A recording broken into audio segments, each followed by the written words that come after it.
আমরা জানতে চাই চ্যানেলের পক্ষ থেকে শুভেচ্ছা, অভিনন্দন। আমরা আজকে ডক্টর আমিনুল ইসলামের সাথে আমরা এখানে একত্রিত হয়েছি এই প্রাকৃতিক পরিবেশে এবং খুব সাধারণভাবে আমাদের দৈনন্দিন জীবনের যে রোগ বালাই আছে এগুলো নিয়ে আমরা আজকে আলোচনা করব। আমার প্রথম জানতে চাওয়া হবে এই যে বাংলাদেশে ডেঙ্গু নিয়ে যদি কিছু খুব জরুরি সাজেশন দিতেন সাধারণ মানুষের জন্য। এখন ডেঙ্গু কি, কেন, কিভাবে এবং প্রতিকারের উপায় কি, ইমার্জেন্সি বেসিস একটু বলুন। ডেঙ্গু এই ব্যাপারে বলতে হলে ডেঙ্গু এটা একটা মশাবাহিত ভাইরাস ডিজিজ, এক ধরনের ভাইরাস, ডেঙ্গু ভাইরাসের মাধ্যমে এটা হয় এবং এই রোগটা ছড়ায় হলো এডিস জাতীয় একটা মশার মাধ্যমে এটা ছড়ায়। এবং এটা এই এডিস মশাটার কিছু বৈশিষ্ট্য আছে, এরা কিন্তু নোংরা পানিতে থাকে না, এরা পরিষ্কার পানিতে থাকে, ফুলের টব, এসির পানি, পরিষ্কার পানিতে মোট কথা এই ডেঙ্গু এই এডিস মশা বাস করে। এই জন্য ঢাকা শহরেই কিন্তু প্রথম ডেঙ্গু জ্বর শুরু হয় আচ্ছা, এবং এটা পরবর্তীতে বড় বড় শহরগুলিতে এটা ছড়ায় যায়। এখন তো বাংলাদেশে ডেঙ্গু এক ভয়াবহ ডিজিজ। ডেঙ্গু জ্বর শিশুদের, স্পেসিফিক্যালি শিশু এবং বয়স্ক মানুষের জন্য এটা খুবই মারাত্মক। বিশেষ করে ডেঙ্গু শক সিনড্রোম এবং ডেঙ্গু হিমোরেজিক সিনড্রোম যেটা, আচ্ছা। এগুলি শিশু এবং বয়স্কদের বেশি হয়।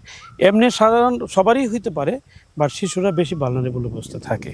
এবং এই ডেঙ্গু শিশুদের যেটা হয়, এখন তো মানুষ অনেক সচেতন হয়েছে, বাসা বাড়িগুলিতে এখন মানুষ অনেক সচেতন, কিন্তু শিশুরা দেখেন স্কুলে যাচ্ছে, কলেজে যাচ্ছে, রাস্তা দিয়ে হাঁটছে, কারণ মশা তো আপনার সব জায়গায় আছে। সুতরাং এটা যদি যে পর্যন্ত আমরা মশাকে নিধন না করতে পারবো, ডেঙ্গু থেকে আমাদের এসকেপ করা অনেক কঠিন হয়ে যাচ্ছে। আচ্ছা, একটা মানুষ বুঝবে কিভাবে তার ডেঙ্গু জ্বর?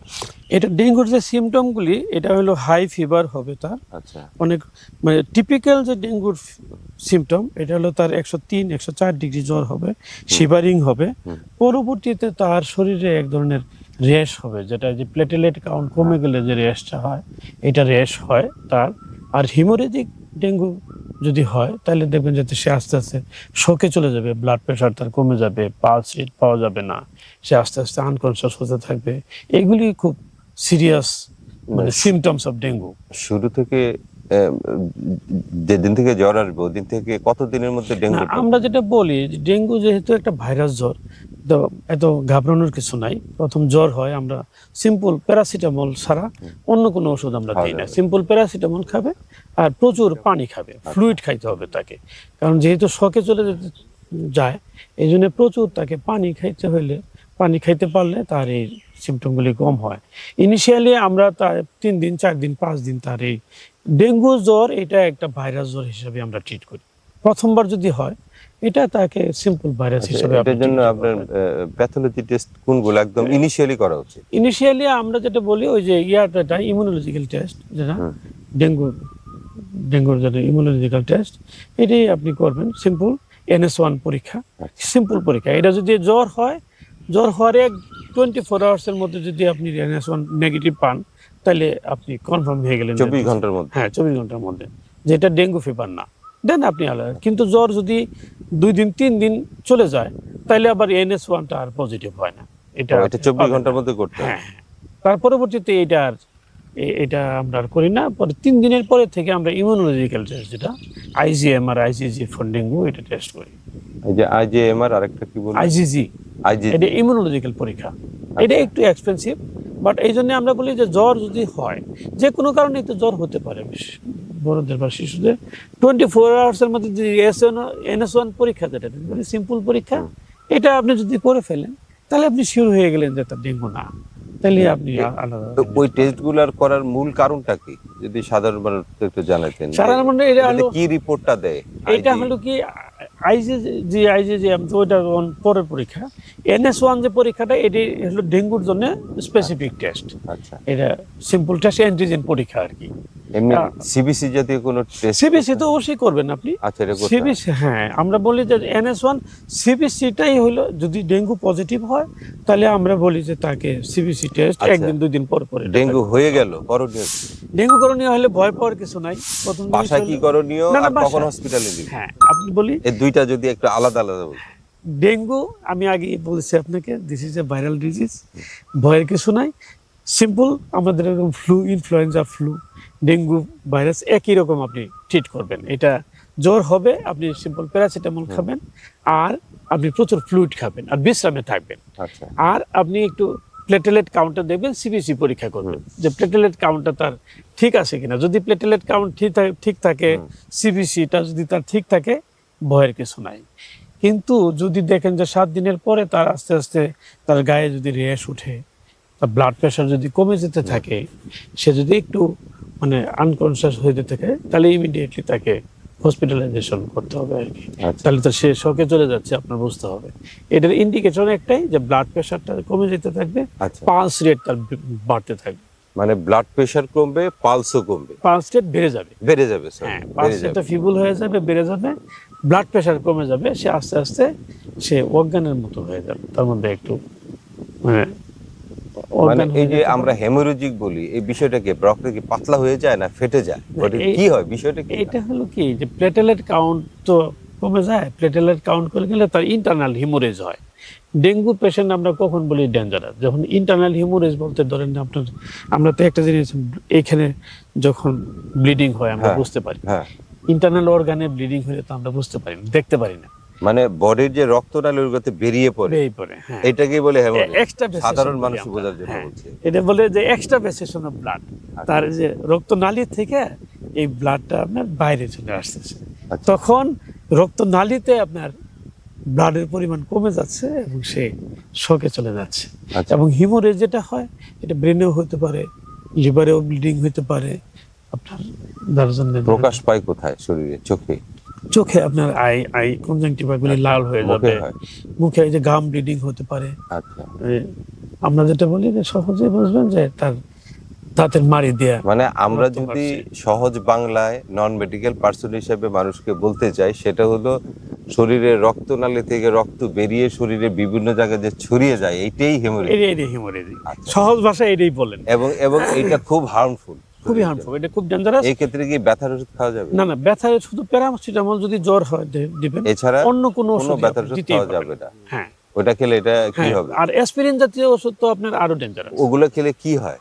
এগুলো খেলে আরো ব্লিডিংটা নিচে আর বেড়ে বেড়ে যায়। যাবে। হ্যাঁ, আপনি দেখেন আপনার যারা হার্টের অসুস্থ থাকে যারা, তারা তো অ্যাসপিরিন ট্যাবলেট আমরা তাদেরকে দিই। কেন দিই? যে এটা রক্তটাকে পাতলা রাখে। আচ্ছা, এই যে ডেঙ্গু হলে আপনারা প্রচুর ফ্লুইড দেন কেন? এটার কারণ হলো, আপনি জানেন যে ডেঙ্গু যাদের হয় তাদের তো হাই ফিভার হয়, হুম। টেম্পারেচার 104 105 হয়। যাদের হাই ফিভার হয় তাদের শরীর থেকে অনেক পানি লস হয়। পানি লস হলে ডিহাইড্রেশন হয়।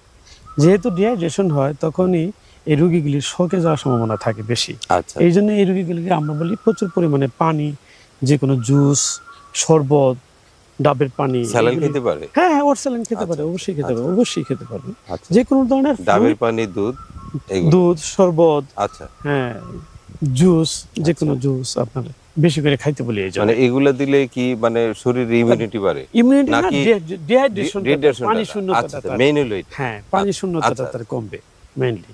পানি শূন্যতা কমলেই দেখবেন যে সে ভালো থাকবে।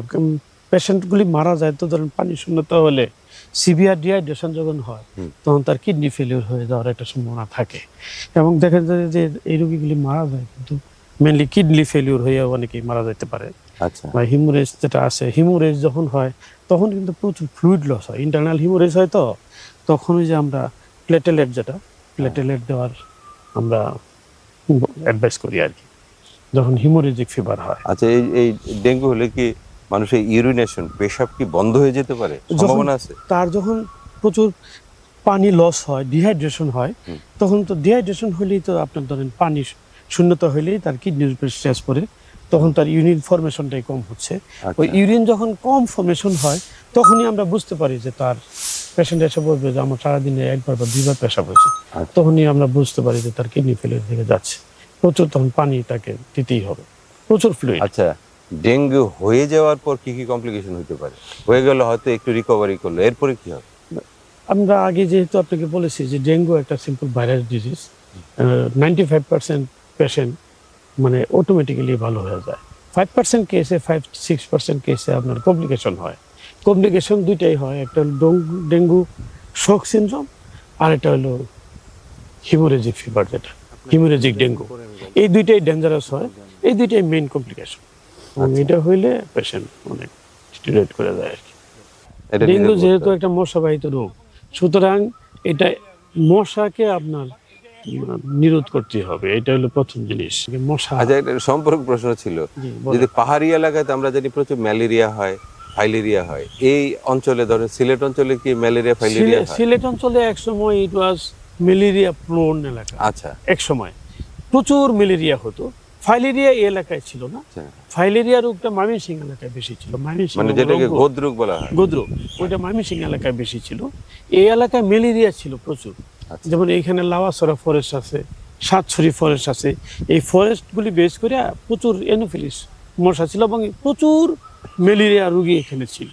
বাট এটা এখন ড্রামাটিক্যালি আমরা কমিয়ে ফেলেছি। যেমন আমি যে কাজ করি, আমি যে কোম্পানিতে, আমরা প্রথম দিকে যে ম্যালেরিয়া পাইতাম, আমরা ওই ম্যালেরিয়া প্রোন এলাকাগুলিতে আমরা মস্কিটো নেট আমরা সাপ্লাই দিতাম সব ঘরে ঘরে। আমরা আমরা নিজেরাই মশারি আমরা সাপ্লাই দিতাম এদেরকে, কারণ যেহেতু পেরিফেরিতে থাকে, অনেক মানে দরিদ্র সীমার না নিচে তাহলে এরা বাস না, করতো। আমি ধরেন যারা এইসব প্রাকৃতিক পরিবেশে ঘুরতে আসে, ধরেন সিলেট অঞ্চলে একটা সাধারণ মানুষ আসলো, জি। তো এই মশা থেকে বাঁচার জন্য আপনি এই ম্যালেরিয়া থেকে বাঁচার না না, জন্য এখন ম্যালেরিয়া নাই। নাই, না না, ম্যালেরিয়া আমাদের এখন 5 এটা বছর নিয়ে যাবত। মানুষের ভয়ের কিছু না, নাই, ভয়ের কিছু নাই। মানে আশ্বস্ত হওয়া যায়। এখন ম্যালেরিয়া আপনাদের এই এলাকায় নাই নাই। বললেই হবে, নাই।